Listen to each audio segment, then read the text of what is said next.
जिसे बघोली तालाब के नाम से जाना जाता था, जो लगभग 30 एकड़ के आसपास है। लेकिन जनपद पंचायत लालबर्रा से भी यह तालाब गायब है। कुल मिला के हम यह कह सकते हैं कि साहब रिकॉर्डों से तालाब जो है वो चोरी हो चुका है। और सबसे मज़ेदार बात तो यह है कि यह तालाब आज राजस्व रिकॉर्ड से ही गायब है। यह 30 एकड़ का तालाब जबकि जनपद पंचायत लालबर्रा के अधीन होना चाहिए था। गजब का कारनामा, रिकॉर्ड में बड़ा तालाब सिकुड़कर हो गया छोटा। ग्राम पंचायत बघोली तालाब का मामला, 12 हेक्टेयर से 5 हेक्टेयर का हो गया तालाब। जल क्षेत्रों में भी गजब की धांधली। बालाघाट जिले में फर्जीवाड़ा, कूटरचित दस्तावेज और फर्जी जाति प्रमाण पत्र के मामले उजागर होने के बावजूद कार्रवाई करने में जिम्मेदार अधिकारियों के हाथ पांव फूल रहे हैं। वहीं फर्जीवाड़ा के ऐसे कई मामले हैं जो हैरान कर रहे हैं। ऐसा ही एक और मामला उजागर हुआ है लालबर्रा जनपद पंचायत क्षेत्र के अंतर्गत ग्राम पंचायत बघोली में, जहां 30 एकड़ का जलाशय रिकॉर्ड में सिकुड़कर लगभग 13 एकड़ का हो गया है। आरोप है कि मिलन मछुआ समिति के द्वारा एकता स्व सहायता समूह के अन्य लोगों को एनओसी देकर तालाब का अधिकार दे दिया गया है, जो मत्स्य नीति का खुला उल्लंघन है। इस मामले में सुरेंद्र चौधरी लिके सुके ने उनके द्वारा सूचना के अधिकार में मिली जानकारी के अनुसार बताया है कि राजस्व रिकॉर्ड में बघोली बड़ा तालाब 12.0230 हेक्टेयर यानी कि लगभग 30 एकड़ शासकीय तालाब दर्ज है, जिसका खसरा क्रमांक 81 है। जबकि कूटरचित दस्तावेज बनाकर 12 हेक्टेयर के तालाब को पट्टे में 5.5 हेक्टेयर का कर दिया गया है, जिससे राजस्व का बड़ा नुकसान हो रहा है। इसके पीछे बताया जा रहा है कि कायदे से 12 हेक्टेयर से अधिक बड़ा यह तालाब जनपद पंचायत क्षेत्र के अधीन होगा, लेकिन हैरानी की बात है कि जनपद पंचायत लालबर्रा के अधीन यह बड़ा तालाब नहीं है। अब क्या इस तालाब को जनपद पंचायत लालबर्रा के द्वारा अपने अधीन किया जाता है?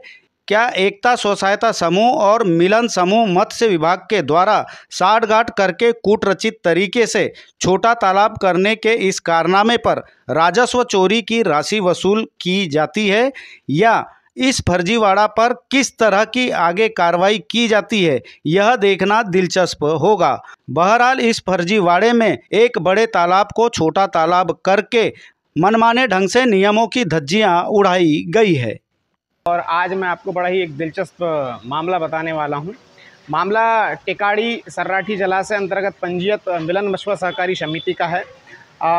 इसमें लगभग 1.5 सालों से हम लोग इसकी जांच करवा रहे थे। इस जांच के दौरान एक मामला ये आया है कि इस समिति में एक तालाब था, जिसे बघोली तालाब के नाम से जाना जाता था, जो लगभग 30 एकड़ के आसपास है।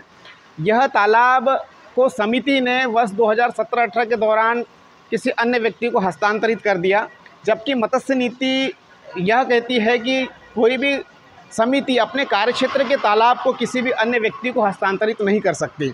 और सबसे मज़ेदार बात तो यह है कि यह तालाब आज राजस्व रिकॉर्ड से ही गायब है। यह 30 एकड़ का तालाब जबकि जनपद पंचायत लालबर्रा के अधीन होना चाहिए था, लेकिन जनपद पंचायत लालबर्रा से भी यह तालाब गायब है। कुल मिला के हम यह कह सकते हैं कि साहब रिकॉर्डों से तालाब जो है वो चोरी हो चुका है। ये पहले मछुआ समिति को था? जी बिल्कुल। कौन सी समिति को? मिलन मछुआ सहकारी समिति। इसके तो बहुत गजब के कारनामे हैं साहब। हम यह कह सकते हैं कि सहकारिता विभाग से अपील करना चाहेंगे कि केवल पंजीयन मात्र हो जाने से समितियों को इतने अधिकार मिल चुके हैं कि वह तालाब बेच रही है, केज कल्चर जैसी सामग्री को बेच खा रही है, मतलब कोई कार्रवाई नहीं है। जी, तो ये इतने बड़े मामला कैसे ये तालाब चले गया? क्या अधिकारियों ने ध्यान नहीं दिया या जिम्मेदार प्रशासन ने ध्यान? जी, इसमें अधिकारी बिल्कुल जिम्मेदार हैं, क्योंकि मत्स्य विभाग के संज्ञान में रहता है कि कौन सा तालाब कहाँ पर है और कितने हेक्टेयर का है, कितने एकड़ का है, तो उसकी जानकारी बिल्कुल भी नहीं ली गई है। इसी कारण से तो यह तालाब आज गायब है, जबकि यह तालाब समिति के पास होना चाहिए था, जिससे लगभग 10 से 12 लोगों को वहाँ के लोगों को रोजगार मिल सकता था, मछुआरों को। अभी किसको है ये? अभी मैंने एक आरटीआई लगाई हुई है, आरटीआई के माध्यम से जानकारी प्राप्त होगी, लेकिन वर्तमान में यह जो तालाब है वह बघोली के जो सरपंच हैं, शहजादा पटेल जिन्हें बोलते हैं, पूर्व सरपंच, उन्होंने इस तालाब पर अपना कब्जा जमा रखा है। तो अभी वहाँ पर मछली मारी जाती है क्या नहीं समितियों के द्वारा? समिति का कोई हस्तक्षेप ही नहीं है उसमें। जबकि यह कार्यक्षेत्र का तालाब था, समिति के पास होना था। हम बिल्कुल मांग करते हैं कि यह तालाब जो है वह समिति के अधीन ही होना चाहिए और इसमें मछुआरा जो व्यक्ति है, वास्तविक मछुआरा, उसे मत्स्य खेत का अधिकार प्राप्त होना चाहिए। कौन से जनपद में आता है ये? जी, लालबर्रा जनपद में।